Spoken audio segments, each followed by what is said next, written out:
Hello, I'm Dr. Frederick Whitehurst. I was employed by the FBI for 16 years as an agent, the last 12 of those years at the FBI Crime Laboratory in Washington, D.C. After reviewing the results of a 6-year investigation into the tragedy at Waco, Texas, I am convinced that the American people have never been told the full truth about that matter.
Having served with the FBI's hostage negotiation team during this crisis, April the 19th would mark the end of one of my duties and the beginning of another.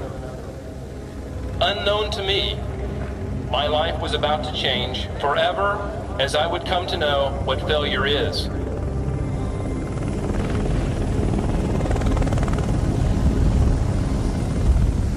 Today I saw the gates of hell. I saw the gates of hell.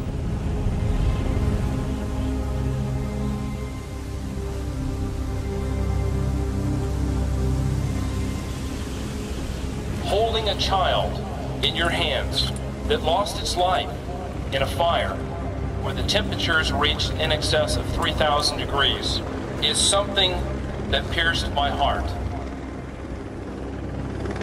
April 19th. Turned the TV on, and there I saw the tanks ramming into the front of the building and the fire shooting out, and it was horrifying.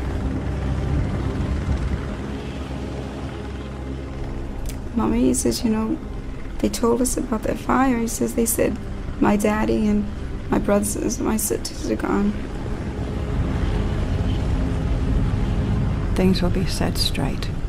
People will know the truth of things.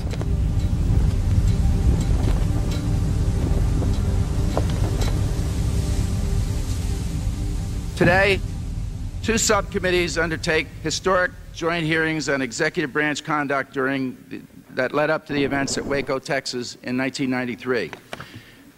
In human terms, these hearings are about a tragic loss of life. 4 brave young law enforcement officers lost their lives on February 28, 1993. A planned raid went badly and off course. These 4 agents, dedicated and proud, deserve our full respect. They did not choose to die, but like many others in law enforcement community, they chose to serve. But this is a complex event. On April 19, 1993, after a 51-day siege, other decisions led to the use of so-called CS gas, and a fire broke out. The fire rapidly consumed the entire Davidian compound, killing all 22 innocent children and more than 60 adults. The truth behind that part of the tragedy is also important, and is the obligation of those who have responsibility for oversight to pursue the truth relentlessly. The Branch Davidians were a Seventh-day Adventist, or a sect of Seventh-day Adventists. They were an offshoot, developed first in California under the leadership of Victor Houteff. He moved to Waco in 1934-35, founded a community called Mount Carmel. His followers, in turn, moved to the location we know in the early 60s. If you once get to know these people, they're different from you and me. they're more religious than you and me. They know the Bible better than you and me. They lived apart from the rest of us. They lived in a manner different than the rest of us. They had different marriage customs and different property practices than the rest of us have. And they had a religion that was absolutely incomprehensible to most Christians.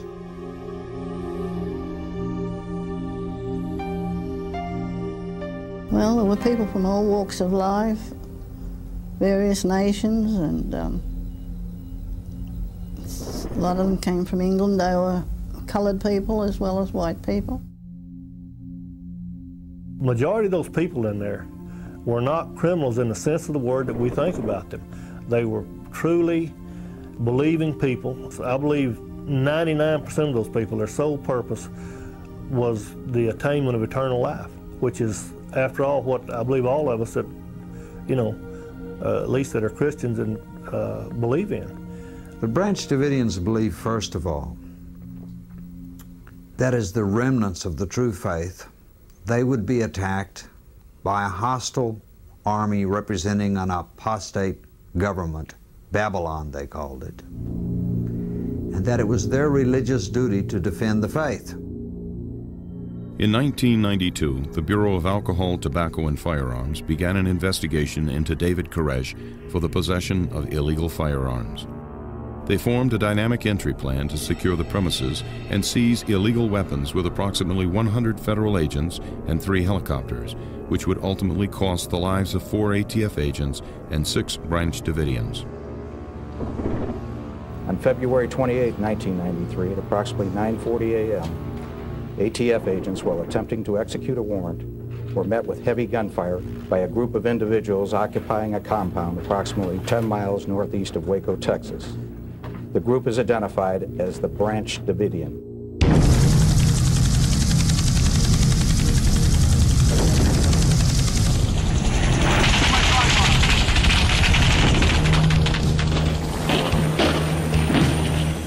A gunfight broke out that would become the longest shootout in American law enforcement history.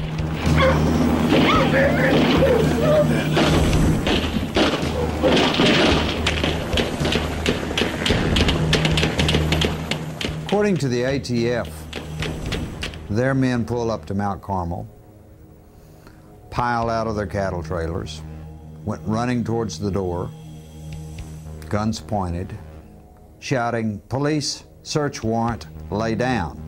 According to them, David was standing at the front door unarmed, and he shut the door when they started running towards him. And the next thing the ATF knew, it says, it was receiving gunfire from inside of Mount Carmel, in particular from behind that front door. He knew law enforcement was coming, and he was so diabolical that he laid an ambush. David Koresh expresses this. He says in this tape that he went out on his porch. He said, "Stop, there's women and children in here," and a shot rang out and hit the door to the right. That door, he says, kicked. I went running down the hall and found Perry Jones laying in the hall, screaming that he'd been shot. Perry Jones was in his 60s. He was unarmed, as was David Koresh. When they went to the front door, both were shot in the area of the front door. David was shot in the wrist. Perry Jones was shot in the stomach. And then he says, "If you don't believe me, look at the videotape. I know you have that tape," he says. "I saw you making it across the road." According to the agency, there were 3 or 4 video cameras pointed at the front door. Could tell you everything that happened at the front door of that building that day. They claim they can't find a single one of them. Every one of those videotapes vanished. In addition to the missing videotape, the ATF's on-scene activity logs also disappeared. I'm sorry, sir, you mentioned that notes were torn out of the surveillance log. I was just wondering, how does that happen? I don't know, sir. I had never heard that before. My dad's name is Perry Jones. He was an unarmed man. And you guys just shot through the door and killed him. Thanks a lot.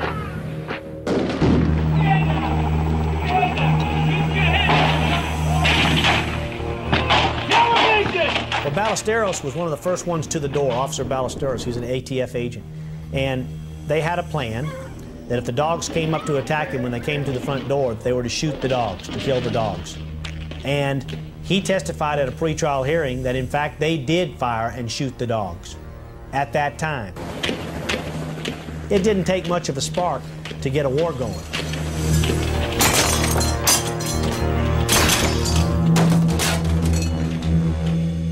I remember gun shooting through the windows. Our room was shot up completely. I did my best at getting the kids under the bed. All of a sudden now there's, I don't know how many, 50, 70, I don't know, 100 people outside. But at some point before I got Jake and Brian under the bed, bullets came flying in my window. We're a law enforcement agency. We don't fire through walls indiscriminately at people.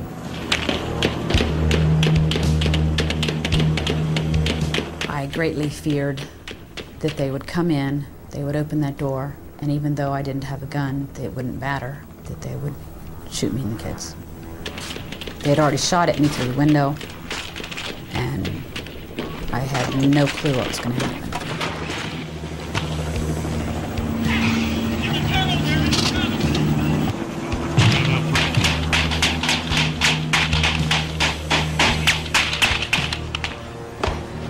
The government tried to say that they could put a gun in everybody's hand at the beginning and during the raid, and that's not true.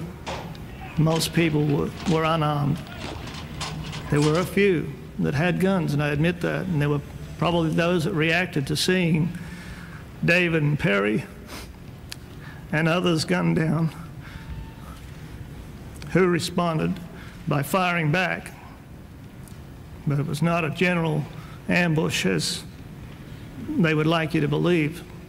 I am in sympathy with the families of those that lost, the families of the 4 agents that died. I know what they're going through. We lost a lot of friends and a lot of our families. I lost a daughter inside Mount Carmel.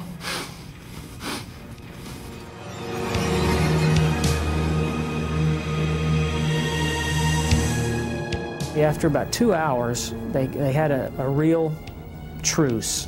It wasn't a pretty sight. I mean, there were grown men crying all around. There was a group of guys that were down on their knees and they were praying. Very disturbing, you know, type thing.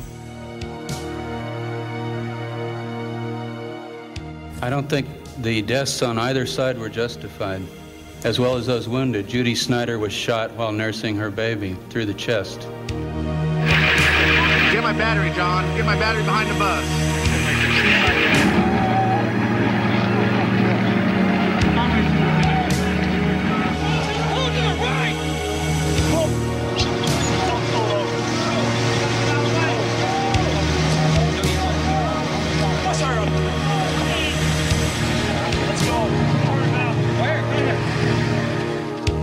Immediately following the ATF raid, the Branch Davidians were charged with murder and conspiracy to commit murder of federal agents.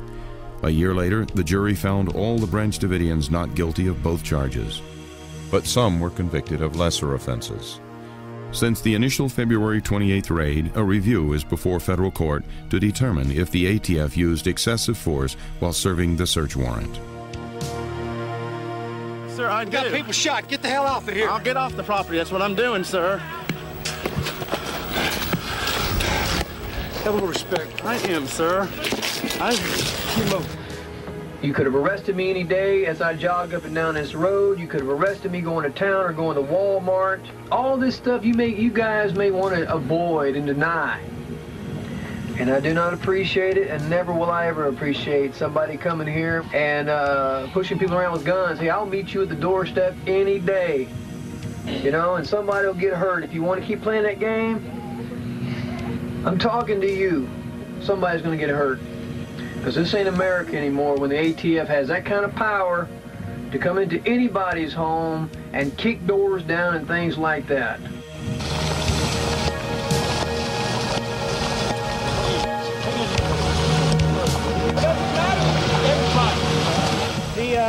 Federal agents said they are headed back to the house, so this thing is not over by a long shot, and the only way that this is going to end is for all of the people inside to die or to surrender, Brad.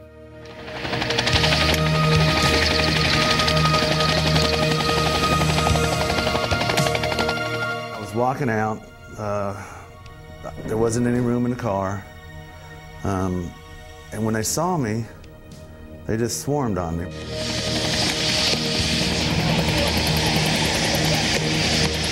Get that camera out of here! Get out of here! Get that shit out of here! Out there! Get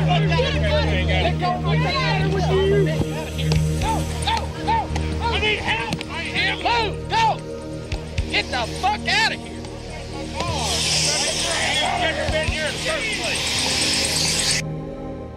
They're hitting me, trying to take my camera away from me, yelling at me. And after all this went down, the Secret Service asked me if I wanted to prosecute the agents. And I said no. I said, I understand them. And I was their first vent valve.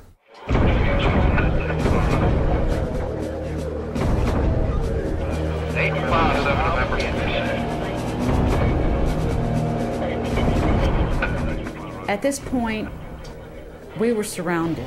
At this point, we did not have a clue what the government, Babylon in our opinion, was going to do in retaliation. But we knew it wasn't going to be fun.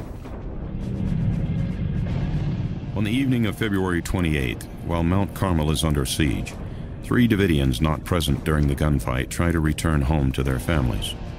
2 of the men are taken into custody, but Michael Dean Schroeder is killed. They say that they stopped them and they asked for who they were or whatever. I don't see how any of the ATF agents were close enough to ask him any questions. Michael Schroeder's body is left in a ravine for 5 days, 300 yards from Mount Carmel.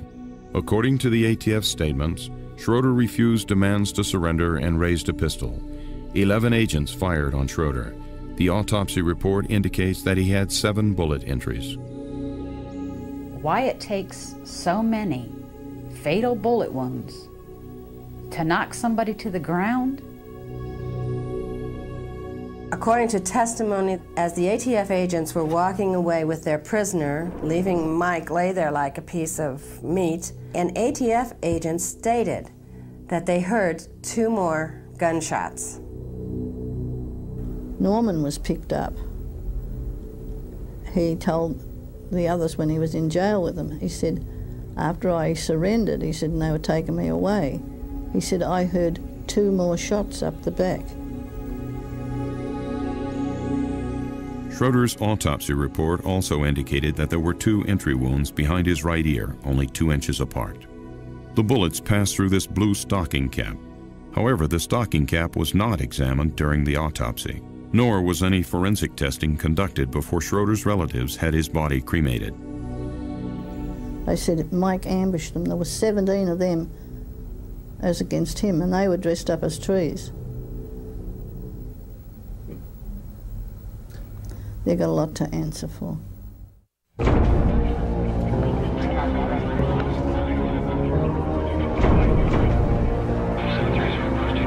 After the initial raid happened on February 28th, we got several phone calls in from the ATF that said if they saw any movement inside the building, hands in front of the windows, if people were standing in front of the windows, that they felt that it was a threatening situation and that they would shoot us. On March the 1st, the FBI begins negotiations with the Davidians. Heavy military equipment is brought in and a stalemate begins that will last 51 days. Several adults and children leave Mount Carmel and are transferred to ATF custody. The children are turned over to Texas Social Services. We have 21 children that have been released to our care thus far. The youngest of those children is 5 months old, and the oldest one is a 12-year-old. The children appear to be smart and well-educated, very sharp children. They seem to have been very well cared for.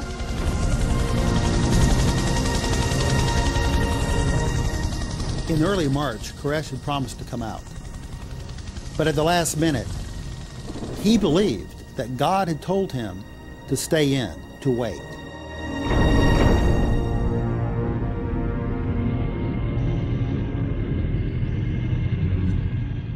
During the siege, David Koresh believed that the Nahum prophecy was being fulfilled, and which we believe, spiritually speaking, it's talking about the one world order.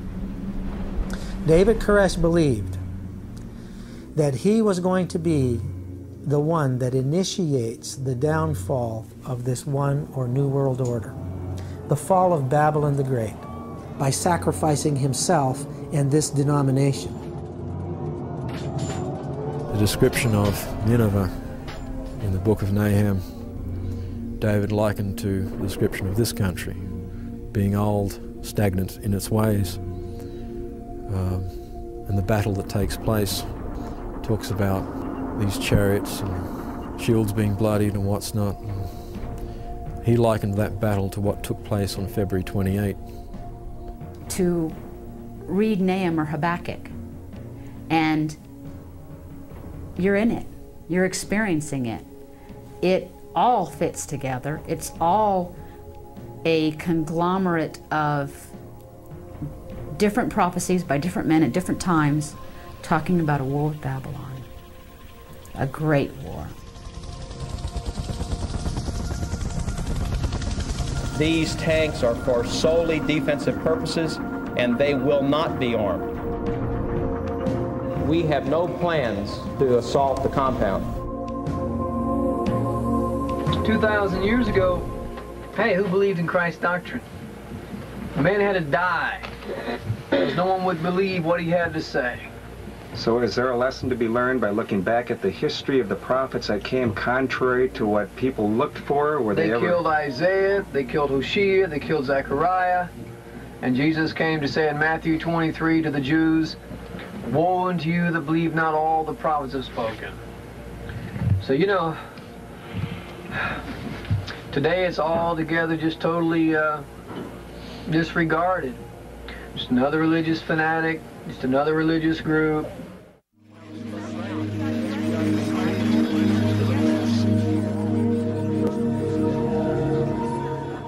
Ever since the rise of television, there's been a merger of news and entertainment. Monster stories and fairy stories are good, simple entertainment. And here you have media from all over the world is flown in and expected by their home offices all around the world to produce a story every day. I mean, the government could have just issued a press release every day and the media would have read it word for word over the air. Just, I mean, that's how, you know, desperate it was.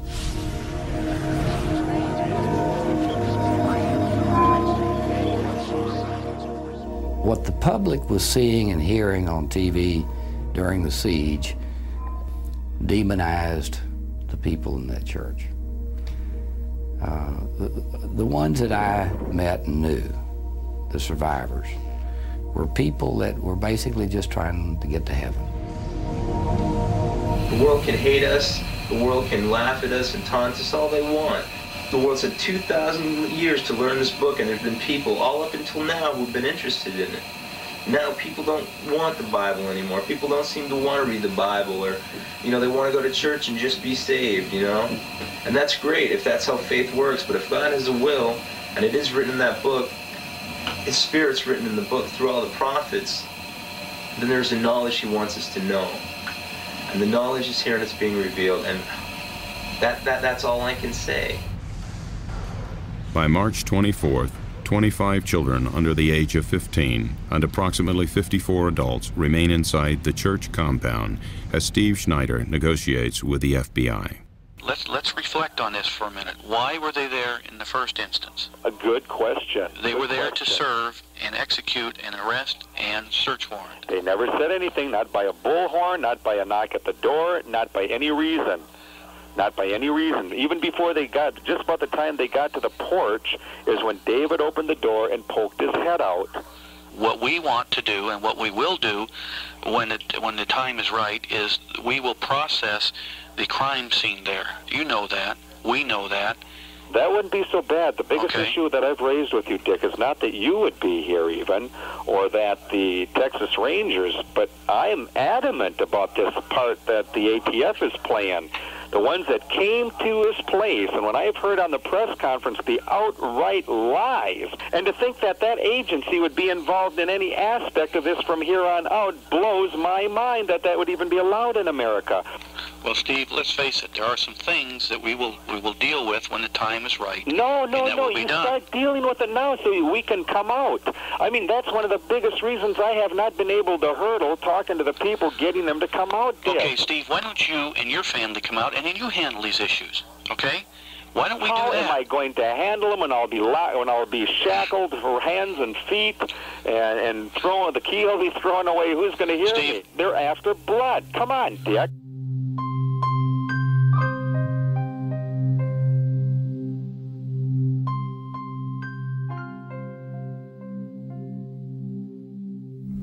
They put me in the jail in Waco here. After I'd been there a short period of time, they brought me in and a judge came and told me what I was being charged for. And he said, you're being charged for murder, conspiracy to murder. He said, it'll be 100 years, 75, or 50.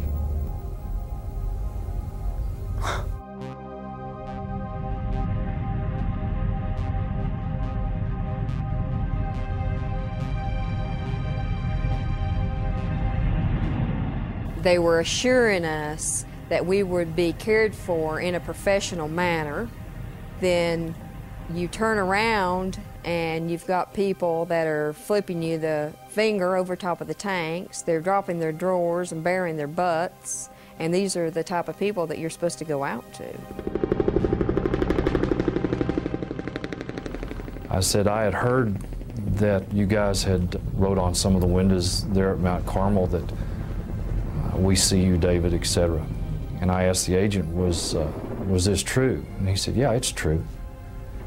And I said, aren't you guys concerned about when this is over, that the news media might see this and think it a little antagonistic on your part? He just looked at me and walked away. Everything flip-flopped from day to day. You went through a feeling of being real hopeful to you sunk at the bottom again, because from day to day you never really knew what was going to happen, what the negotiations were going to be. Steve? Yeah. There's been a change. The tactical people have changed the situation, and for security reasons and for safety reasons, no one is now authorized to come out of there for any reason. And what they're telling me is that if anybody does, they are going to be dealt with in such a fashion that the people will have to retreat back to the compound. What? I'm missing, I guess, what you're saying. Are you saying, make it as plain as possible? The patience of the bosses is no longer where it was earlier. Okay, I'm about ready. Listen to me now, Henry. I don't really give about your bosses. When you tell me one thing, or you tell us that is okay, and this Bradley comes up and says something contrary to what you are, you tell your bosses to get their butts together. Do you hear me? Would you respond to the allegations that the reason why we had a Waco is because the FBI was in disarray? It is obvious that from the time of the change in the administration, it was very clear that there was great discussion about the replacement of the director of the FBI. In a March 11th letter to President Clinton, Acting Attorney General Stuart Gerson recommends that the president rely on other FBI leadership to resolve Waco and dismiss Director Sessions. Chief among those mentioned in Gerson's letter is Assistant Director Floyd Clark. This situation created a competitive environment for the directorship of the FBI in the midst of a major crisis. I know this is a very political thing, and I agree that with your observation that it could be that the FBI was impaired in its ability. Certainly I was impaired in my ability. FBI Director William Sessions attempted to fly to Waco during the siege to conduct face-to-face negotiations with David Koresh, but he was impeded by government officials in Washington, D.C. The reason Bill Sessions never came to Waco during the siege was that the Justice Department refused to let him board his plane. Everybody knows that I had contact directly from people associated with Mr. Koresh about the possibility of my going down and negotiating with them, coming in down there. Now, some people played that as ridiculous and ridiculed it, or as grandstanding, but it's indicative of what I felt and continue to feel. You can't discard any possibility that you can resolve that kind of circumstance when you can take and apply that negotiating capability. The Justice Department wouldn't allow an FBI director to go and negotiate directly with a so-called terrorist who they felt had killed a number of federal agents, more or less in cold blood, and try to defuse a serious situation that ended up in a calamity and a great embarrassment for the FBI and even greater embarrassment for law enforcement in general. And it was all politics. They were not about to see this standoff in Waco negotiated again because it was an opportunity for Floyd Clark and company to show that they were the FBI capable of handling a standoff and coming out winning in this kind of an incident with military kind of tactics. It was a paramilitary organization.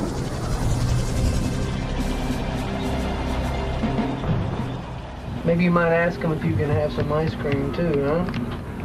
Could I have some ice cream?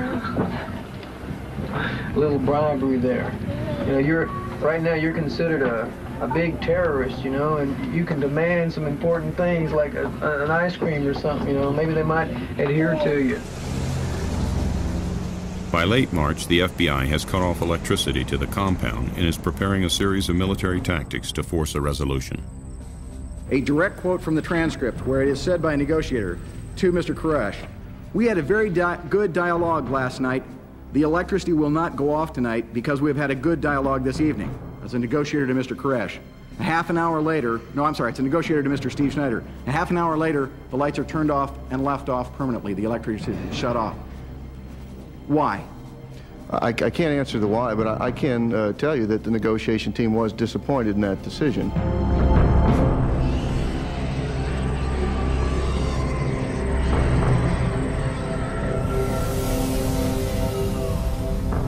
Since mid-March, negotiations have begun to fail, and the FBI resorts to psychological warfare.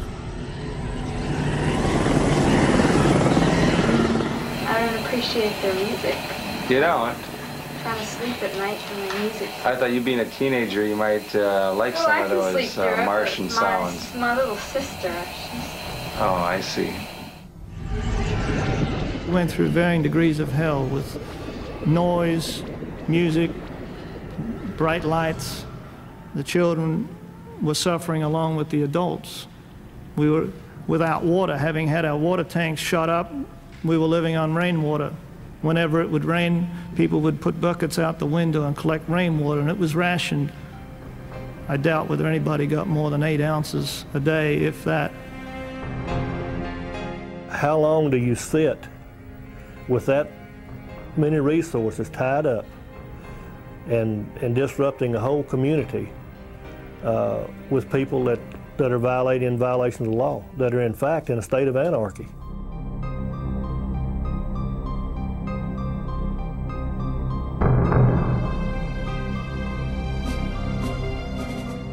I can remember looking out the south side of the building.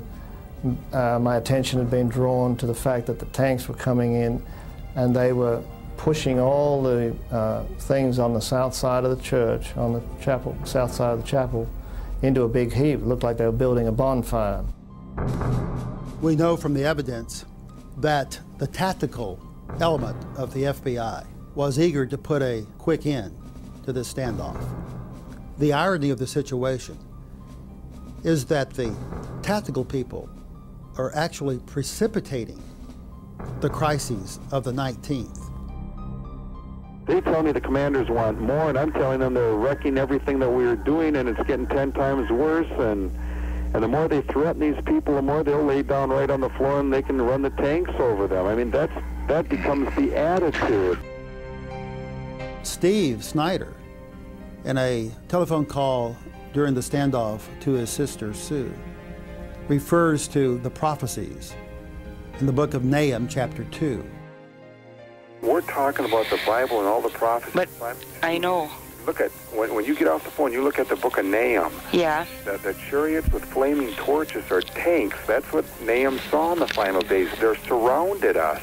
It's the first time in the history of the United States that the government has used tanks against its own people, Sue. It's stupid, I know it. Well, I had been talking to the negotiators myself, and I would tell them things that I thought would help.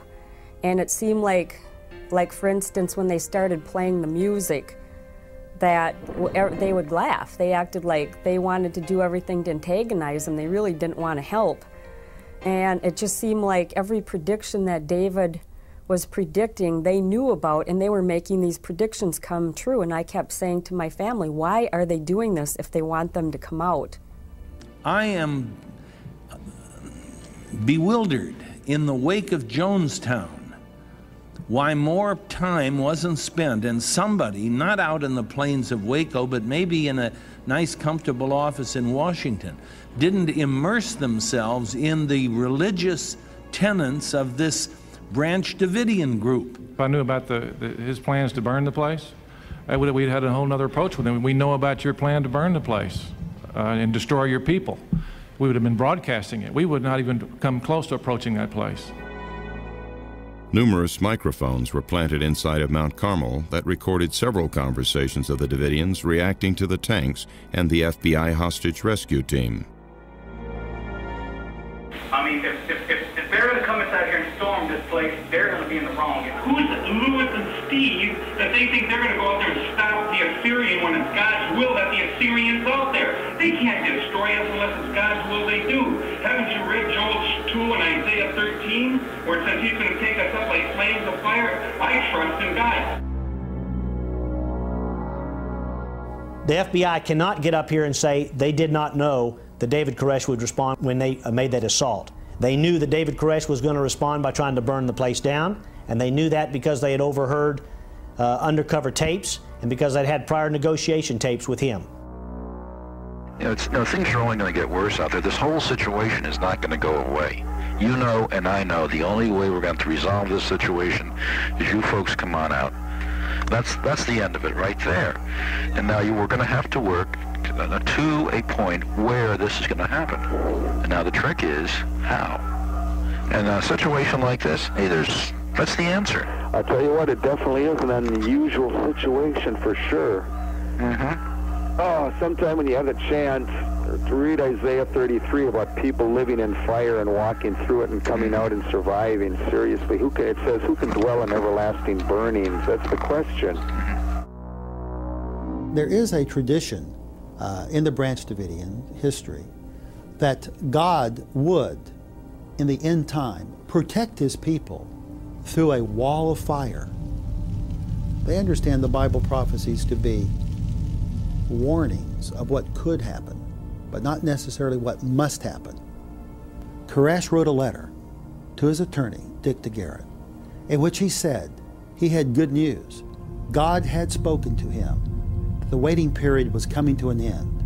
He and all the people could exit Mount Carmel and go through the system. But first, he was commanded to write down the meaning of his message, the meaning of the 7 seals. After he wrote that manuscript, he and all the people were commanded to leave. They actually had no choice to remain. God had told them to leave. This message is communicated to the FBI in an attempt to end the siege. Koresh writes his first seal and is preparing the second when the FBI begins implementing its final tactical resolution. They'd been knocking down trees and dragging things off from outside Mount Carmel, little by little for several weeks. On the 18th, they got rid of everything that was left. It's just like the papacy during the Dark Ages. When they thought people were heretics, it went in and dealt with them. That was the way they believed. And you know, we have to all follow our conscience. That's why America is supposed to be a great nation where we can follow our conscience according to our beliefs. There was an aura there that we're going to end this thing.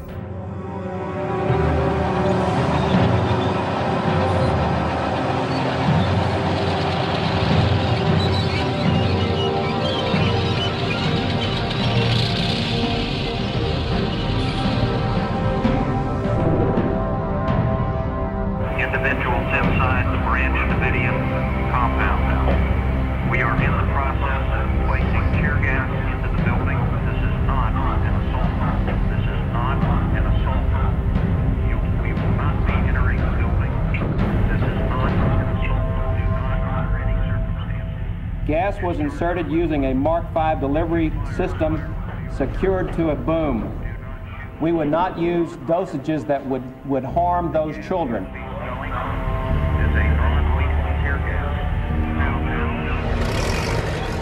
The FBI's position on this from day one was to be very deliberate, very careful, and not to do anything that would be provocative, that would cause some reaction.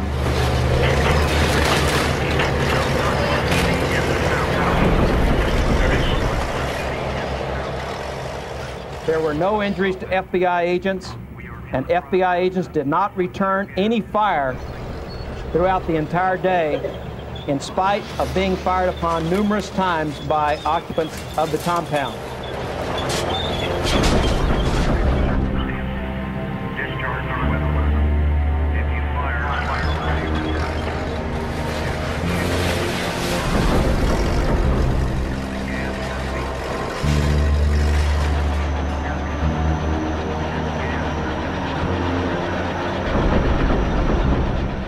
The plan was for this to continue for 48 hours, but there was a catch to the plan. If the tanks took fire from the Davidians, they were then allowed to escalate the plan. According to the official briefing given to Attorney General Janet Reno by the FBI on April the 12th, the assault plan called for demolition of the building and permission to shoot streams of automatic weapons fire into the building to support an armored vehicle's approach. And we told them what was going to happen. This tank's going to come up, it's going to insert gas. We're not entering the compound. We're not fulfilling this prophecy. Don't presume that. Was the Attorney General warned that while we'd been very cautious about selecting what your experts say or experts say was non-lethal gas, we might still crush sections in the building? Did she understand that people might be killed? I find an inconsistency between the efforts of the gas insertion plan to save life and the actions of this tank. At Mount Carmel, you had people that were confined to an area. Where were they going to go? Who were they going to hurt? They ran out of gas canisters, I think about 10 o'clock in the morning. Everything they'd planned for 48 hours was gone by then, and they were flying in more from Houston. The CS gas used at Mount Carmel was more potent than normal tear gas. CS gas would induce nausea, vomiting, and disorientation. As the FBI tanks demolished the building, the gas was dispersed from high-pressure bottles mounted on the boom of the combat engineering vehicles. Any indication about danger or harm to those children, the rule was back off. One of the first locations gassed by the FBI is the buried school bus, the entryway to an underground storm shelter. Following the gassing, the mothers of the children take them to an enclosed concrete vault, which the FBI calls the bunker. The FBI gasses the bunker for 2 hours. Approximately half of a panel that we had testified that some of the infants and children, since they didn't have gas masks, could in fact have died from inhalation or effects of CS gas. At the very least, the Department of Justice decision in fact resulted in the babies and children being tortured for at least 3 to 4 hours. I'd been told that earlier in the morning, that the filters wouldn't last long. When it did block up, I'd taken my mask off only to find my face burning and stinging. It was like you had acid all over you. Some of them were trying to wipe it off with minimal amounts of their drinking water on, perhaps a rag or whatever, only to find that it made it worse. So as I say, what the children were going through, only God knows. I saw grown men, adults, crying because of the sensation of the gas. As I say, we were fortunate in as much as we were not in an enclosed environment like the children were, being sprayed point blank and not having any ventilation. We are now at what we believe is the next logical juncture of putting sufficient pressure on them to cause them to come out. We saw a hole that a tank had made in the south wall of the chapel, and we were kind of standing right just inside of that. There was a heap of rubble, sheetrock, and 2x4s that the tank had pushed in. We were standing just a little back from the hole, trying to decide whether if we went out we would be shot, and as we were standing there, others were kind of coming in behind us.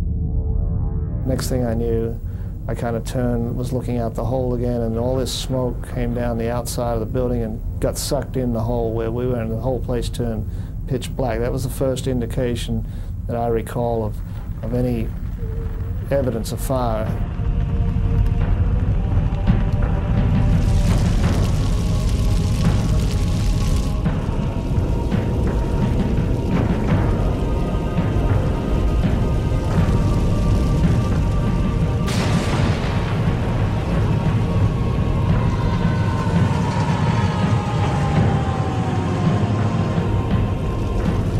Any statement by you that they committed suicide, since we never got to talk to them, is all a conclusion that you've drawn, and as you just said, speculation on your part. I'm trying to resolve in my mind why someone would sit in there for 6 hours with gas and not come out with a full opportunity to come out. Well, who was keeping them from doing it? Are they compelling themselves or what? I don't know. It has to be speculation. I think that's the point, is we don't know. So black you couldn't even see the flames. You could just feel the heat, oppressive heat that pushed you down on the ground. And I can remember looking at my hands, and the skin was just rolling off. There was no blister. They were just rolling off in whole layers, you might say. And I looked back over my shoulder and I was just horrified at the fact that I'd just come through a mass of flames.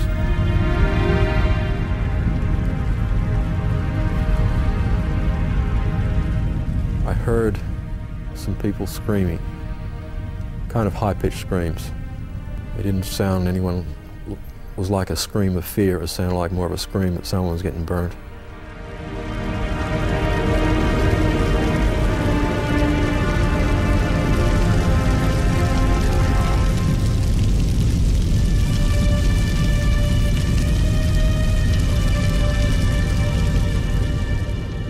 We were hoping that the women in that compound would grab their children and flee out. That did not occur. Unfortunately, they bunkered down the children the best we can tell, and they allowed those children to go up in flames with them.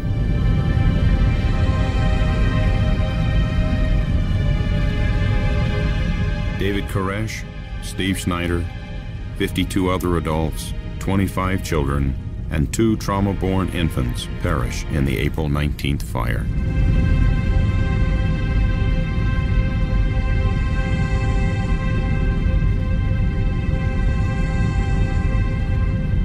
The Davidian survivors were taken into custody by FBI agents on the scene. Let's go. Clive Doyle and other injured Branch Davidians were given emergency treatment at the FBI command post.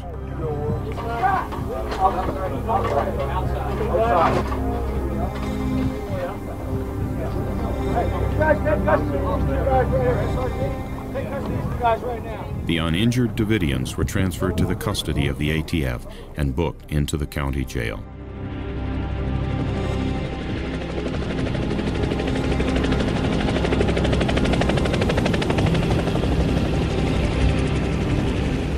The reason we didn't wait was the thing I've tried to say several times, I'm not saying it well enough, is that from his actions on the 19th, when he had some of those people killed by gunfire, others died in the fire for not being able to leave, which I think they were concerned over, most of them, of their salvation. That was his hold over them, is that he would dictate when that occurred. Many people would argue your actions. How do you respond to their families? It's not because of our actions. Those children are dead because David Koresh had them killed. There's no question about that. He had those fires started. He had 51 days to release those children. He chose those children to die. I don't know who started the fire or fires. I don't know who fired bullets into these people's bodies. I don't know from what origin the bullets came from. So if we could completely agree that we do not have a definitive answer of the sourcing, then in fact what we have is an open homicide.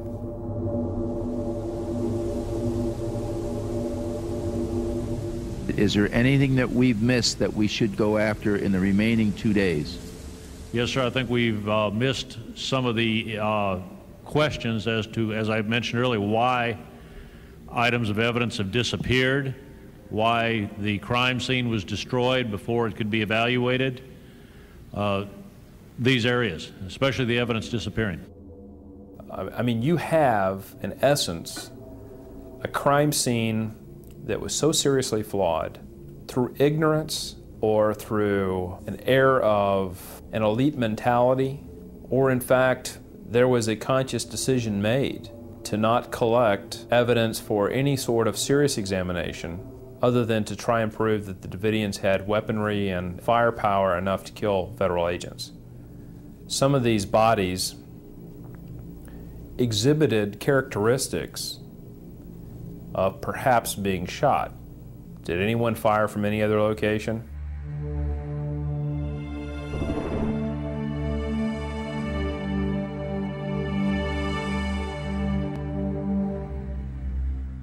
The information that we've always been given was that there was no federal gunfire on the day of April 19th. Well, in reviewing the photographs and the 302s, the statements in them, I would say there are some questions that need to be answered.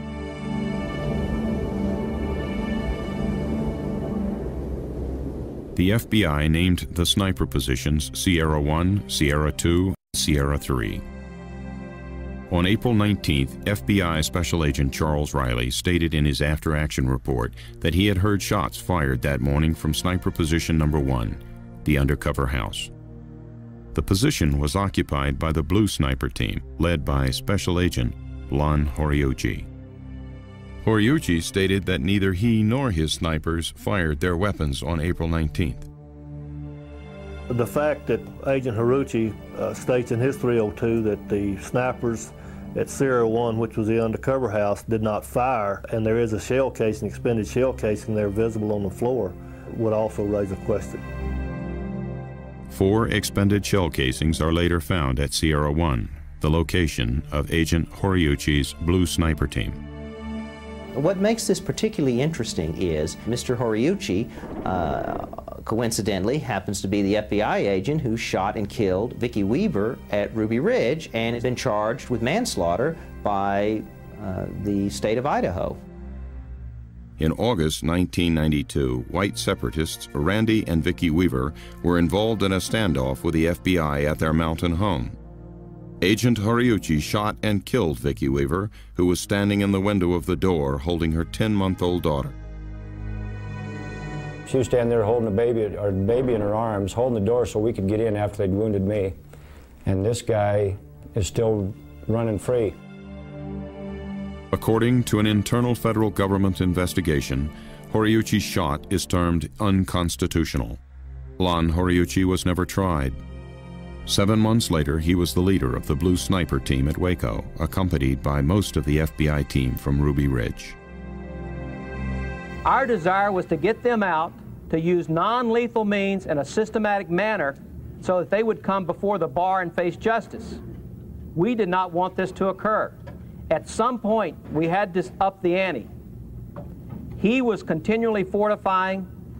He was demanding and was seeking provocation to get into a shootout with us, which we were refusing to do. According to the FBI's on-site activity log, at 9:03 a.m., FBI command advised Sierra 2 that an unknown subject could be seen traveling on foot at the back of the building. In this aerial photo, taken at approximately 9 a.m., a Davidian appears to be leaving the building and walking toward the back of the compound. The log indicates that Falcon 2, an FBI helicopter, took off to intercept the subject. As it approaches Mount Carmel, several flashes can be seen coming from the side of the helicopter.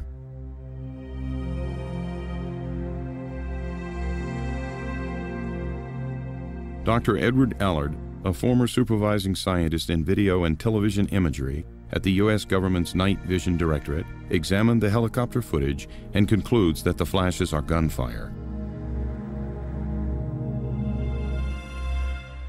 When we analyze these flashes, as we have done, in 1/60th of a second time frames, it appears that there's 3 shots coming from the helicopter, but in fact, each one of those 3 shots can be broken down into 1/60th time frames, 60th of a second, and we find, for instance, in the first flash, there's 5 separate shots being fired. And it's indicative of a machine gun that's firing at about 600 rounds per minute. In this view of one of the FBI's helicopters, a pedestal-mounted machine gun can be clearly seen in the doorway. FBI agents did not return any fire throughout the entire day, in spite of being fired upon numerous times by occupants of the compound. On the other hand, since this is on a helicopter and people might say that it's reflections from the windshield, it's impossible for these shots that you're seeing with your own eyes to be solar reflections, because if it were so, the helicopter would have to be violently moving back and forth like a mirror in your hands, and this is impossible. So it's in our opinion, it's clearly machine gun fire from the helicopter. In coming out, the conversation, as I remember it, was, well, if we come out, will we be shot? According to the autopsy reports, Philip Henry was shot several times in the chest, shoulder, and head. Jimmy Riddle was shot once in the forehead. Neither of them had soot accumulation in their trachea or bronchial tubes or carbon monoxide in their blood, indicating that they died before the fire started. Later, when I saw the autopsy report and seen that he died of a gunshot wound to the head, it made me wonder if it was in fact the snipers that were in the barn garage that was in the back of the property.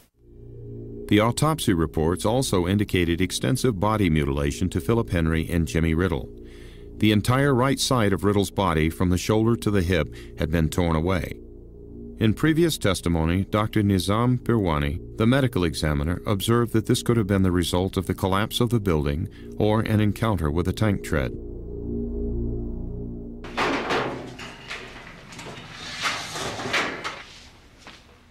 Philip Henry's body was interred during the year following his death. However, a new autopsy was requested by Jimmy Riddle's relatives to settle the circumstances surrounding the missing portion of Riddle's body and the gunshot wound to his head. Dr. Ron Grazier, the forensic pathologist who conducted the examination, concluded in his findings that the damage to Riddle's skeletal remains is consistent with a tank having torn the body apart. A forensic examination of the bullet entry wound in Jimmy Riddle's skull could not be conducted because the evidentiary portion of the skull was missing. Dr. Pirwani performed the original autopsy and was asked to provide a certified copy of his report for comparison. According to Riddle's relatives, the local Texas authorities and U.S. Marshals refused to allow Dr. Pirwani to turn over the documents. We got to Dr. Pirwani's office trying to get the information on my brother, Jimmy Riddle. Dr. Pirwani told me that he didn't know why they kept trying to keep the information from us. He didn't know what they were hiding, and that he had the information, but he was ordered by the U.S. Marshals and the JPs not to release any information to me. While Americans were watching events unfold at the front of the building, the FBI's infrared video shows what took place at the rear of the structure. What a FLIR really does is it takes invisible radiation, which is called infrared radiation, and it converts it into visual radiation, you might say, that we can see with the eye. What we have here is a tank infantry type of an operation. As the tank moves forward, two men have dropped out of the escape hatch. They roll over, and as they roll over, they open up with automatic gunfire. We've measured the actual time of the individual flashes, and they occur at a fraction of a second, in some cases a 30th of a second. There is absolutely nothing in nature that can cause thermal flashes to occur in a 30th of a second. Somebody related or who had prepared a film or analyzed a film, representatives of the department and representatives of the FBI went over it in detail and concluded that there was no basis for suggesting that shots had been fired. As the tank crushes the roof of the gymnasium, gunfire can be seen streaming into the dining room from positions in the courtyard. I stopped counting after about 62 individual shots. Interviewed on NBC's Meet the Press on May the 4th, 1997, FBI Director Louis Freeh stated that no shots were fired by any federal agents outside of the compound, and that allegations raised about gunfire seemed to be based on some inferences from infrared flash patterns and heat patterns. I think the overwhelming evidence clearly shows that no shots were fired. It's indicative of sunlight reflecting off something and registering on the flare. It could be a thermal pattern. If it were a thermal pattern, there is nothing that persists from that. Right. So therefore, it is more likely to have been reflected light off of something shiny, in which the sunlight now gives an apparent temperature rise. From the basic physics, it's safe to say that it's impossible for the Waco FLIR to detect any solar reflections of any kind. On our wish list as investigators was taking a harder look at the FLIR. The congressional staff was never able to find or take advantage of a genuine FLIR expert to watch the FLIR video with us and to understand exactly what we were seeing. By comparison, this Department of Defense FLIR video, taken in Somalia in October of 1993 as troops exit a helicopter, shows gunfire similar to the thermal signature on the FLIR videotape at Waco. A former analyst from the U.S. intelligence community, Maurice Cox, tested the FBI's claim, applying the principles of solar geometry.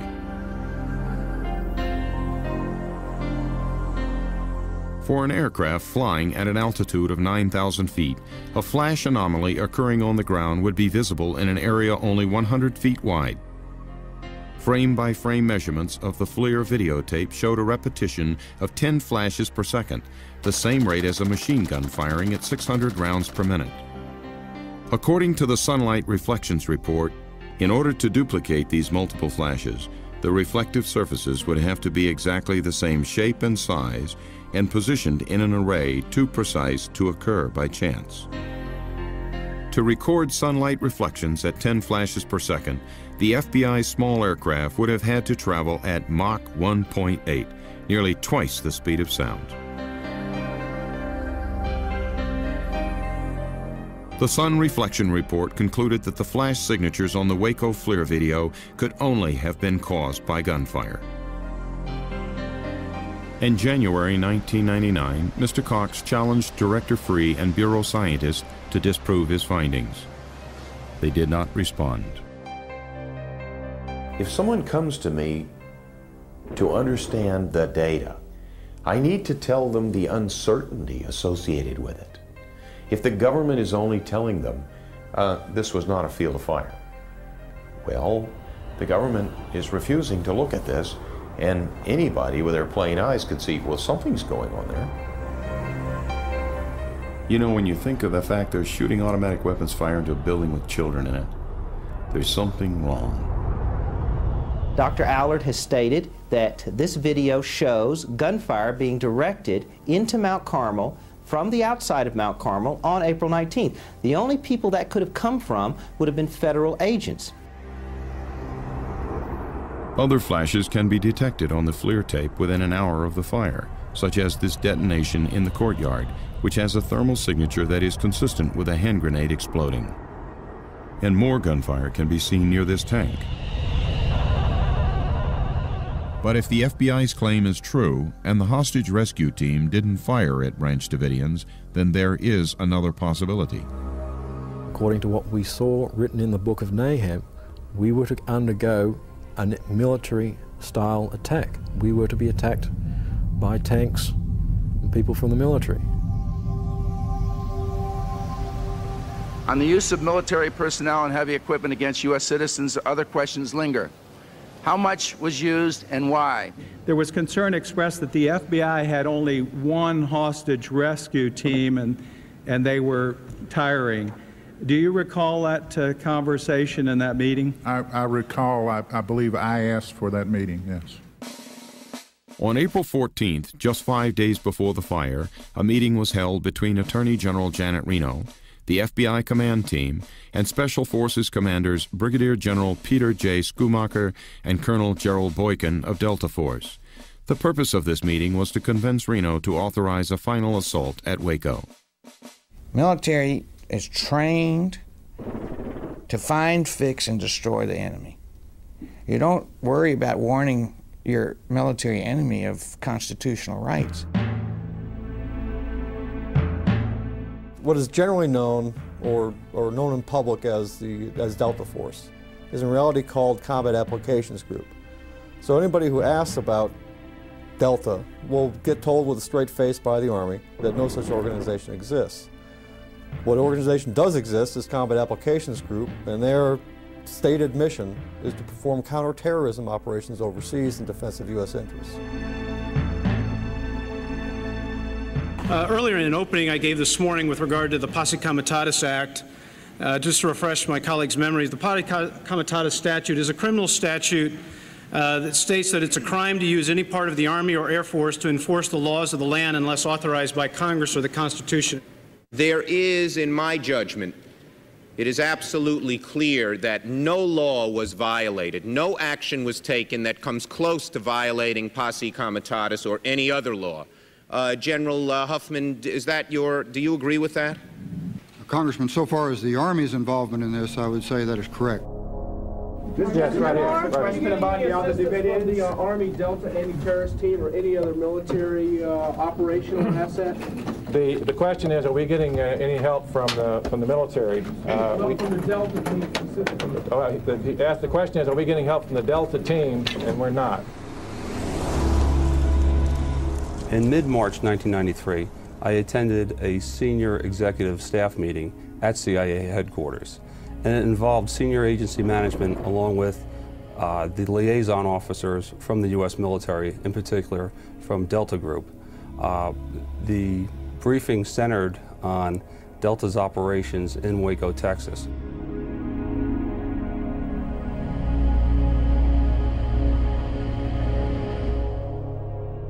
This previously classified military document confirms the presence of Delta Force at Mount Carmel.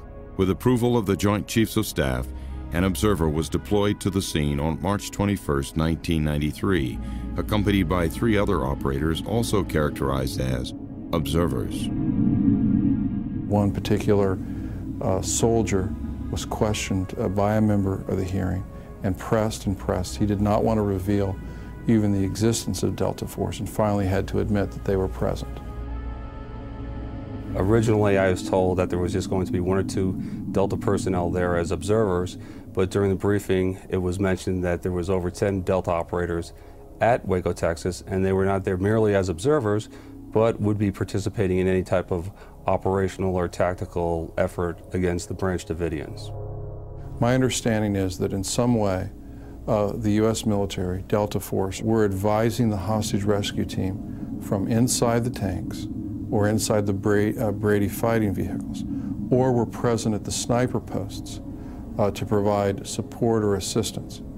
And those types of activities, to me, would mean forward deployed. They were not back at a conference room or table giving advice or saying you ought to think about this. They were out there working shoulder to shoulder with the HRT.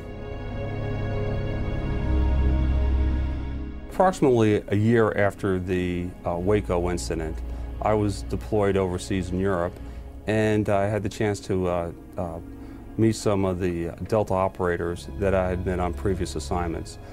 They had told me on several different occasions during my meetings with them in Europe that not only were they forwardly deployed at Waco, Texas, but they were actually involved in a gunfight with the Branch Davidians. When you see the individuals roll out from the tank and come around the sides and start shooting into the building, what they're doing, they're defending the vehicle. If HRT or Combat Applications Group, whoever was pulling the triggers, expected resistance, expected shots to be fired, then their moves on April 19th made tactical sense. But I did talk to some Combat Applications Group guys, and they did confirm that yes, portions of B Squadron were there pulling triggers. There's no doubt in my mind that the flashes on the FLIR tape was fire from semi-automatic or automatic weapon fire being returned into the building. I mean, it's inconsistent to even think otherwise. There were people there on the ground with automatic weapons, and flashes such as that only come from one thing, and it comes from rifle barrels that are firing back into the building. Their operators had penetrated the buildings on several occasions, planting surveillance devices, listening devices, sensors. And on one occasion, I believe it was April 17th, late 17th, early 18th, Koresh was actually within 6 feet of one of the operators, and they radioed back to the Tactical Operations Center for permission to grab him. Within minutes, the word came back from Justice Department, no, we already have a plan in place. That plan, of course, being what happened on April 19th. To me, that would be an offensive gesture. When you enter someone's home, that's pretty offensive, and I would personally have a problem with that. I think that it violates everything that I've been taught, that you don't use the military against civilian personnel in this country. What about other reports that the military Delta Force may have been involved in one way or another? Will you make an inquiry into that as well? We will pursue any issue that is in question.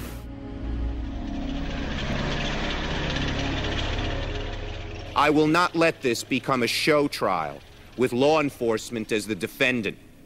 These Waco hearings must not degenerate into a kangaroo court. It is unfair for us today to look at what law enforcement did at Waco in a vacuum. And it is unfair to twist the facts, making law enforcement the villain and David Koresh, the lawbreaker, the victim. David Koresh, you may not think he was innocent. The mothers and the fathers of the children you may not think were innocent. But those 17 children that died here were truly innocent. We had heard during the meeting various scenarios that they were going to use down in Waco, Texas to try to bring a speedy recovery or a speedy end to what was taking place down there. And at that time, gas was talked about.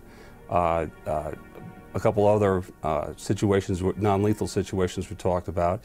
And the primary concern around the table was a lot of the people a lot of the Branch Davidians that were inside that building were willing or did not want to end their lives in such a fashion, especially the 17 children that were down there.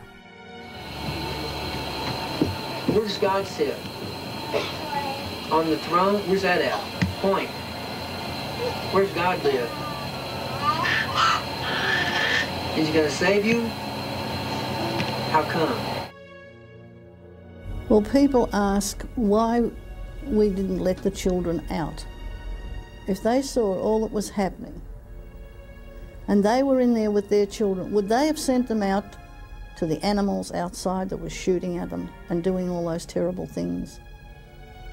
No. Federal law enforcement officers obviously did make some tactical errors prior to and during this tragic incident, and I hope this body, somebody, holds them accountable. Please, I'm pleading with you, somebody out there in the federal government still screwed up big time, okay? But they didn't start this fire. Based upon the ATF's arson investigation, accelerants were used at all points of origin of the fire. There's no disagreement between us that this fire was intentionally started inside the compound by the people in there using flammable liquids as accelerants. I don't remember who it was, but he was pouring this liquid on the floor. And Papa was saying, don't pour it inside, pour it outside.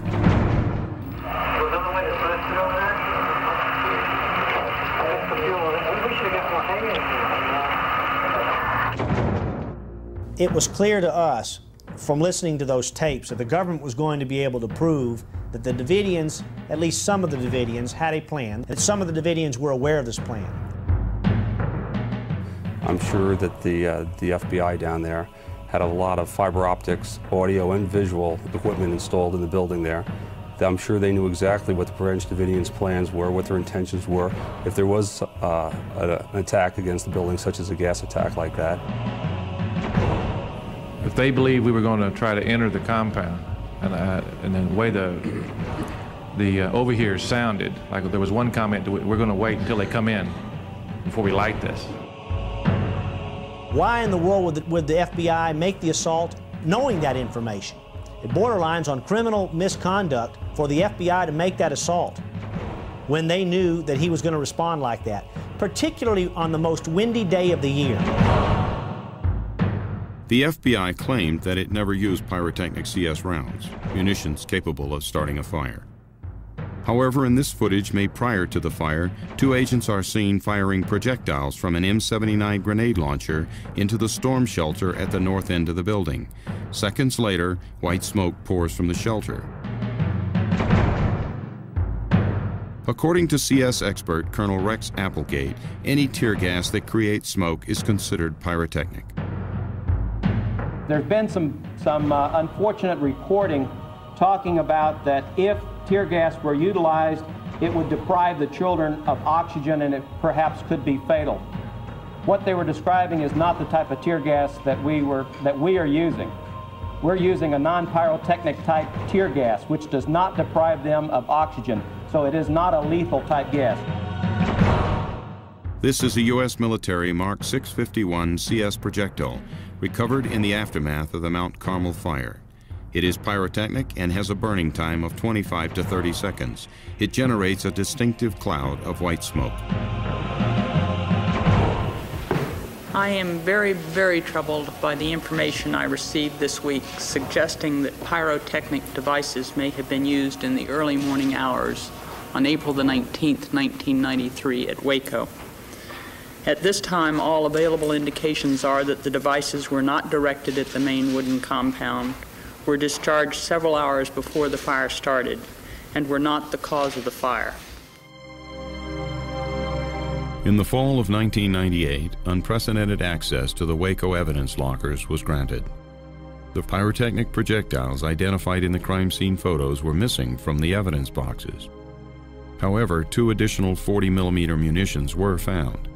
These devices are identified by the manufacturer's literature as pyrotechnic rounds. They were found in the rubble behind the compound. These munitions were examined, and the preliminary results indicated these devices may have passed through the wood structure. I mean, are you embarrassed by this at all? I mean, you guys have had the evidence for 6 years, and then the Texas Rangers and documentary filmmakers come in. I don't know how long this guy's been working on the film, but probably a few months, maybe a year, and they come in and they discover evidence that the FBI should have discovered in 6 years after a massive investigation and massive media coverage. I'm not embarrassed. I'm very, very upset. The arson report fails to identify the specific instruments used to ignite the fires or the individuals that might have used those instruments. As a result, no arson charges were ever filed against any of the Branch Davidians. What is not covered in the arson report is the presence of the government's own pyrotechnic devices at the points of origin of the fire. This flashbang device, for example, was found in the rubble of the dining room. The flash that results as the detonation of this charge can cause a fire in any area where there is a high concentration of volatile vapors. In the evidence locker, there are 6 pyrotechnic flashbang grenades mislabeled as silencers or gun parts. According to the Texas Department of Public Safety, they were found in the southwest corner of the building, the dining room, and the chapel, all 3 points of origin of the fire. Now, maybe the government, the FBI, the ATF did some wrong things, but they didn't light the fire. They didn't start the fire. That is not one of these questions that is very debatable. There are times when you cannot keep your job and put alternative explanations for data on the table.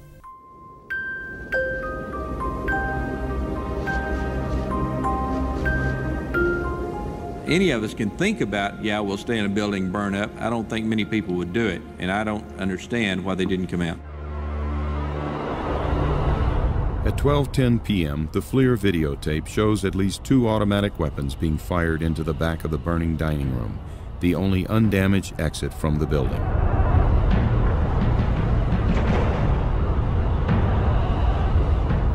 And what we have is we have men firing automatic weapons, and they're firing into the burning building. And like some sort of a cowboy movie, they're retreating down the building and firing as they're retreating.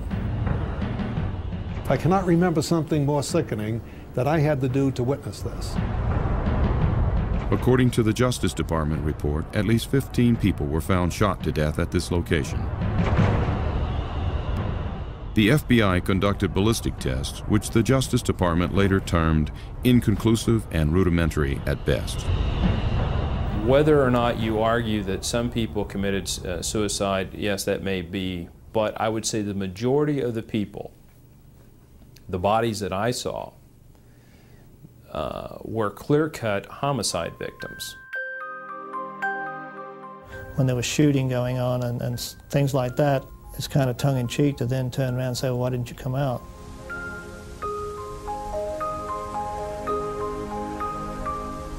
As a peace officer, you're trained that killing people and taking someone's life is the absolute last thing that you ever want to do, period. You signed on to help people. You didn't sign on to kill them. If the opinion is rendered that there was no shots fired from any other location other than from within the building, i.e. meaning the Branch Davidians shot themselves through suicide or homicide, then the government is left with a position that we are not going to do ballistics tests on anyone's weapons, whether they be Bureau officials or other officials that might have been on the scene. The forensic evidence on the bodies themselves is very troubling. The bodies were preserved in a frozen or near frozen state inside 2 trailers for the purpose of examination. For some reason, those trailers who were under the control of the FBI were allowed to not have any electricity running to them, and the bodies deteriorated beyond which any sort of forensic evidence could be gathered. And we were very, very troubled by that. The crime scene was declared a biohazard, and since the FBI predetermined that this was a mass suicide, the crime scene investigators were instructed to sift, wash, and bleach the evidence associated with the bodies, destroying much of its evidentiary value. Grinding up all the crime scene. And I'm saying to myself, well, what in the hell are they doing that for? Except for, is they conveniently trying to cover up something that they don't want the public to know. During the siege, some of the women and all of the children were sent to the bunker, located in the center of the compound. The bunker was an old church records vault which had survived a fire several years before. It is here that the remains of some of the women and the young children were found. Based upon the fact that the majority of the women and children protected themselves by dousing themselves with water and blankets, trying to keep the smoke to a minimum, trying to prolong themselves, their life, in a nearly fireproof container, clearly demonstrates that they weren't embracing the flame, that they were trying to flee the flame. According to their autopsy reports, some of the children were still alive during the fire, but based upon the condition of their bodies, there was evidence of a deadly explosion.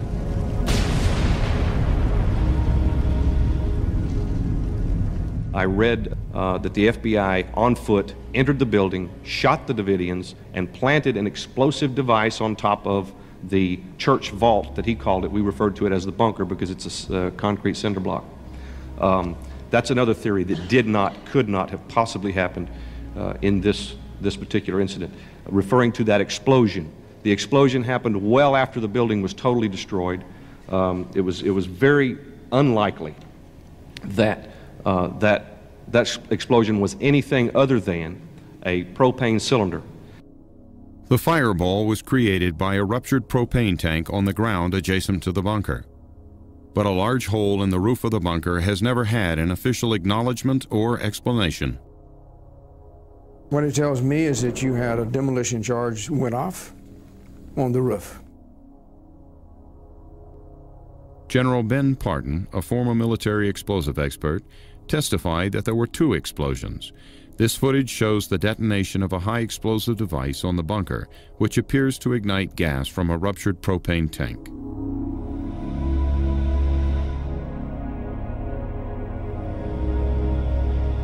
After completion of the FBI and Texas Rangers investigation, the bunker was bulldozed into rubble. 6 years later, in 1999, permission was granted to test the residue from the blast. Strangely, however, that portion of the bunker was not found after a thorough search of the rubble. That's a child's. I mean, that's just a little bit. Like a 1-year-old. Yeah, see this? Boom. Yeah. You know? According to the FBI and ATF investigation, the Branch Davidians did possess some low-order explosives like gunpowder. But this would not be capable of penetrating 6 to 8 inches of steel-reinforced concrete like a high-order explosive such as TNT. The blast hole at the top of the roof, you can plainly see the rebar is bent in. The damage to the stainless steel refrigerator, which appears to have been under the blast hole, is consistent with a shape charge, and the blast being directed downward into the room in this enclosed concrete room would very likely cause some seam rupture and create a huge overpressure inside the room that would pretty much kill everybody in there. Anybody who was under this device when it was blown would have been horribly mangled, probably dismembered, pretty much like being thrown into a grain thresher.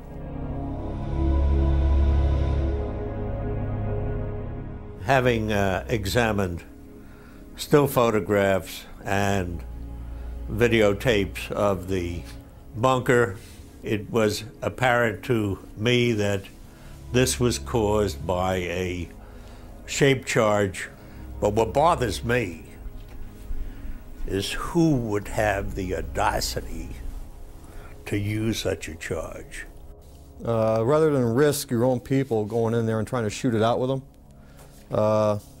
it's a standard tactic in city fighting, in military operations of built-up terrain, to use explosives in this manner to kill people in the targeted room that you're going to attack. The military's advice to the FBI was that it should focus on the leadership and capture or kill David Koresh. It was to our benefit that we were able to prevent him from carrying out the second part of his prophecy, and that is that he intended to kill as many members of law enforcement as he could before his members were killed. It was to our benefit, and we're most fortunate that none of our people were injured. Well, it's very obvious that the effort that was demonstrated there assured that there would be no survivors in the church records vault.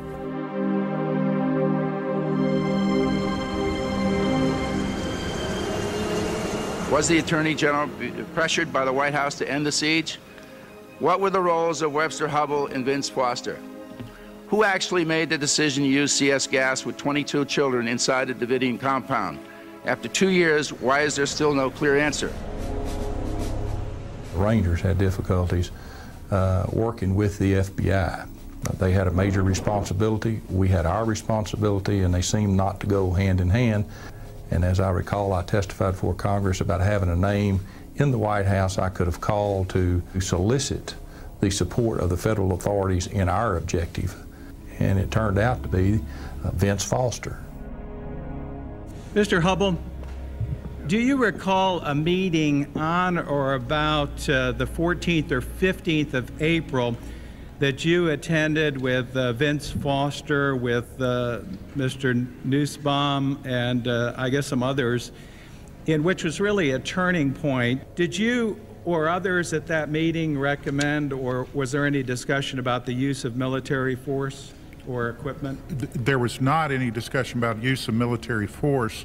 There was discussion of having the military evaluate the FBI's plan. The briefings by General Schumacher and Colonel Boykin of Delta Force gave Attorney General Janet Reno the assurances she needed to okay the FBI assault plan. Presidential counsel Vince Foster was the White House's point man for the Waco affair. 90 days later, Foster commits suicide. He had a lot of things on his plate at the time, the firing the travel office being one, but nobody was killed in that one. What I think was really on his mind was Waco. To this day, I don't understand what he meant by the FBI lied to me. Mrs. Foster said that her husband was depressed about a number of matters, and she ranked the Waco tragedy very high, as any of us would who are responsible for such an activity that resulted in such a tragedy.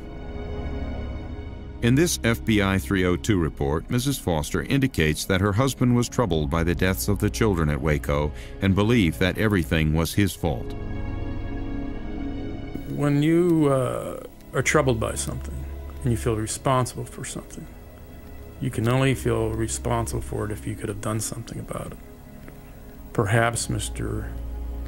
Foster felt that he could have done something about Waco, whether he tried to intervene, whether he was overruled. The extensive use of governmental privileges against grand jury and criminal investigations has, of course, been a pattern through this administration. Most notably, the White House cited privilege in 1993 to prevent Justice Department and Park Police officials from reviewing documents in Vincent Foster's office in the days after his tragic death. The day after Vince Foster died, I got a phone call from a fellow who used to be on my squad, who told me that they, not explaining who they were, but they had agreed that the FBI was going to come over and do a regular crime scene search of Vince Foster's office. During the Whitewater investigation, Deborah Gorham testified she saw a Waco file in the security file cabinet next to Mr. Foster's desk. In addition, Michael Chertoff, counsel for the Senate committee, inquired about a letter by Vince Foster involving Waco. Neither was ever recovered during or after the crime scene search, and their whereabouts are still unknown. However, White House Secret Service agent Harry O'Neill testified that Maggie Williams was seen removing files from Foster's office the night of his death. Thomas Castleton, an intern and Mr. Foster's assistant, testified that he had also removed a box of files. Just to let you know where we are in the state of the record. We have received evidence that, in fact, the box was in Mr. Foster's office. Did you understand the box you were taking up was a box of files that originated in Mr. Foster's office? I did understand that, sir. You heard that from Maggie Williams? Yes. And in fact, it was Maggie Williams, the Chief of Staff to the First Lady, that you accompanied in taking this box up to the residence, right? That's right. What were you told by Maggie Williams about why the box was being taken up to the residence? I was told that the contents of the box needed to be reviewed.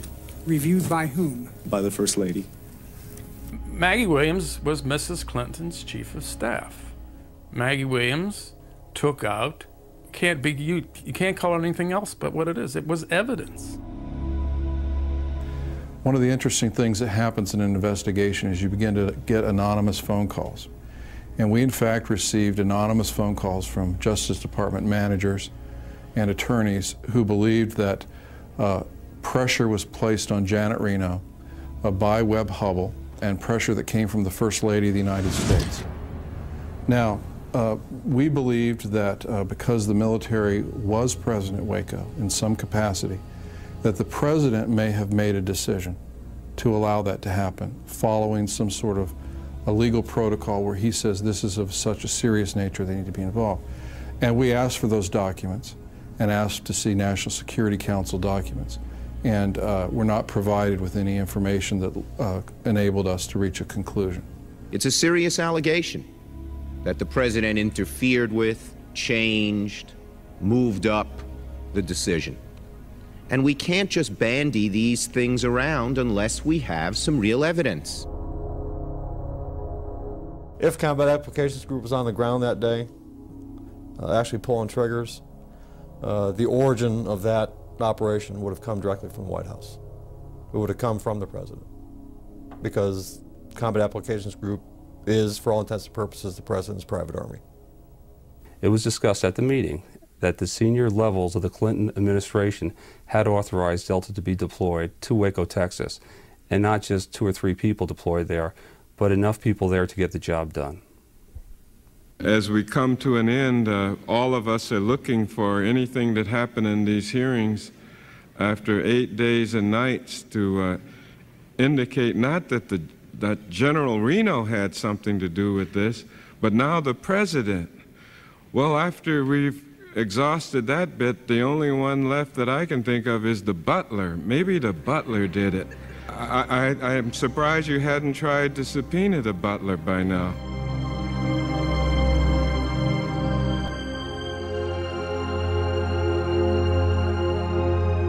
Our disappointment could not have been greater as professionals and as humans who care about the plight of others when the investigation was terminated by Congress. As I count up the deaths here, 86, and then if you want to make the leap that Oklahoma City has some connection because it was done on the anniversary of Waco, that's another 160, give or take.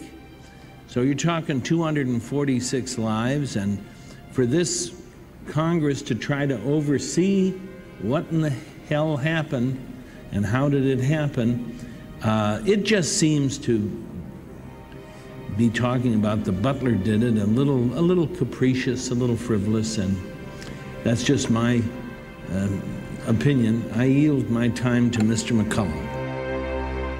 It's a struggle we've had. I was Attorney General when the Freedom of Information Act was passed, and the government hated the Freedom of Information Act. They hated me for pressing for it because they don't want to be questioned about what they do. They don't want to have to explain what they do. And yet, if you want to be a free society, if you want to have justice, if you want to avoid a police state, you better know what your government does. You better insist upon a right to know what your government does.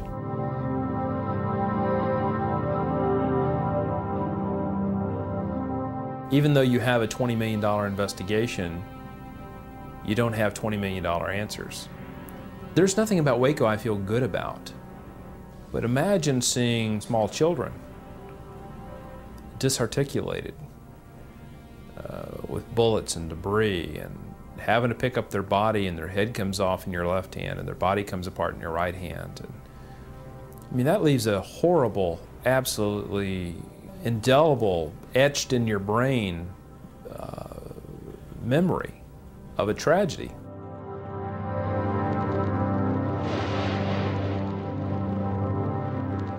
The prosecutors during our trial tried to prove conspiracy and murder, and all 11 defendants were found by a jury to be not guilty of those 2 charges. And I think that, to me, is for the president and for any media or anybody in this committee to continue to refer to us as murderers, I feel that's unjust. The government cannot be proud about what they did on February the 28th. They cannot be proud about what they did on April the 19th.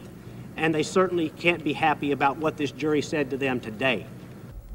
We found all of the defendants not guilty of conspiracy to commit murder and of murder. In essence, there was no way we could say that they did not use firearms. I think the jury totally rejected the scary idea that came out in final argument that someone who would study a certain religion by virtue of the way he thinks would be guilty of a conspiracy to murder federal agents. That, I think, is one clear message that came out of this trial. What we came to realize, too late to correct, was that we could not have found them guilty of using firearms without having found them guilty of either conspiracy to murder or murder. Those 2 charges were tied together. When the judge looked at the jury's verdict, he said this finding of guilty to commission of a federal offense is inconsistent. I'll throw it out. But then he changed his mind, and when it came to sentencing, he stood the jury's verdict on its head. He said in his sentencing speech that since they were guilty of using a weapon in the commission of a federal offense, he would find that the federal offense was murder and conspiracy to commit murder. He went further on to say, you murdered not only the ATF agents, but your own co-religionist. Federal sentencing guidelines allowed Judge Smith to choose a sentence of between 5 and 40 years. He gave all but 2 defendants the maximum sentence of 40 years in federal prison. I knew what was going to happen. I knew what the agents were going to say, what they're going to blame myself and others in there for. But, you know, it was just something I had to go through.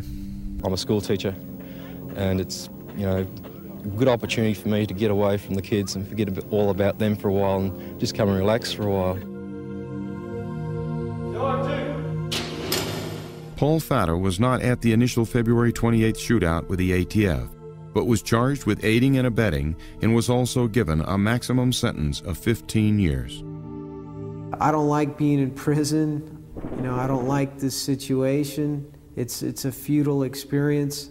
I don't understand it. I don't think it's making me a better person, but I believe it's all for a reason. The system had every opportunity to be fair and honest and truthful and treat us properly, and they chose not to. They chose to lie, to deceive, and to cover up, to cover their positions or their retirement or their whatever it may be.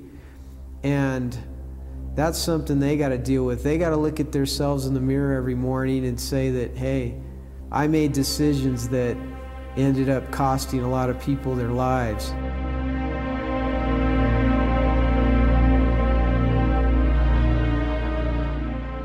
I want to say that Branch Davidians are not anti-government. We're not anti-law enforcement. And I'm sorry that there are 4 agents that are dead and there are a lot that are wounded. But we lost 85 our friends and family too, and it was unnecessary.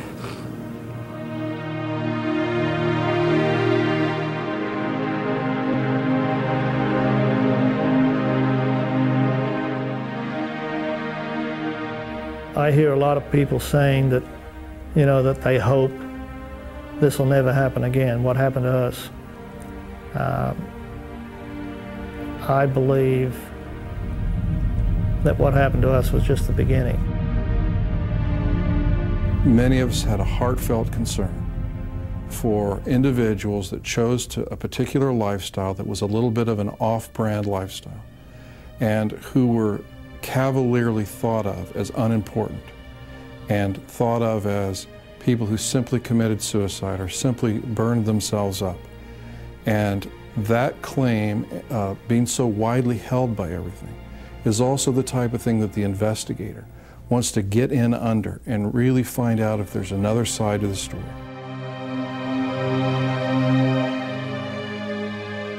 They were my life. They meant everything to me, and they still do. And I thank God for the hope that one day, and I hope it's soon, that I'll be able to put my arms around them and play with them again and take care of them, God willing. We cannot put this government in the seat of God and go along with this government and say, look, you can take life anytime you well please, just like you did right before our very eyes. We had a play-by-play just like it was a football game. But you can't do this. You know, I think the media needs to be the watchdog for the people. I mean, that's why it's the First Amendment. It's not the Second, not the 16th, it's the First Amendment. Somebody, way back when, thought it was very important that the media be the watchdog, I mean, in this system of checks and balances. And in this instance, it was asleep.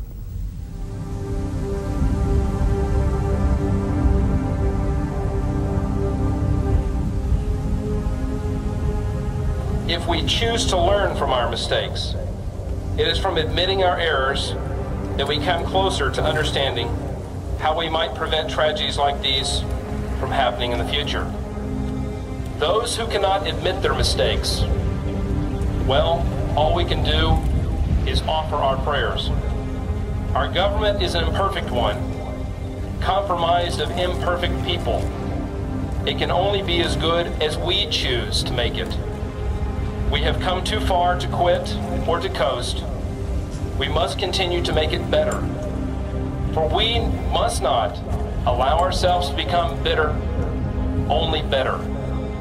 Perhaps the greatest lesson to be learned is often the most difficult to remember until it's too late. And that is, life is very precious. It happens in moments, not seconds, not minutes, not hours, but in moments. And let us forgive, but let us never forget as we move from ashes to understanding.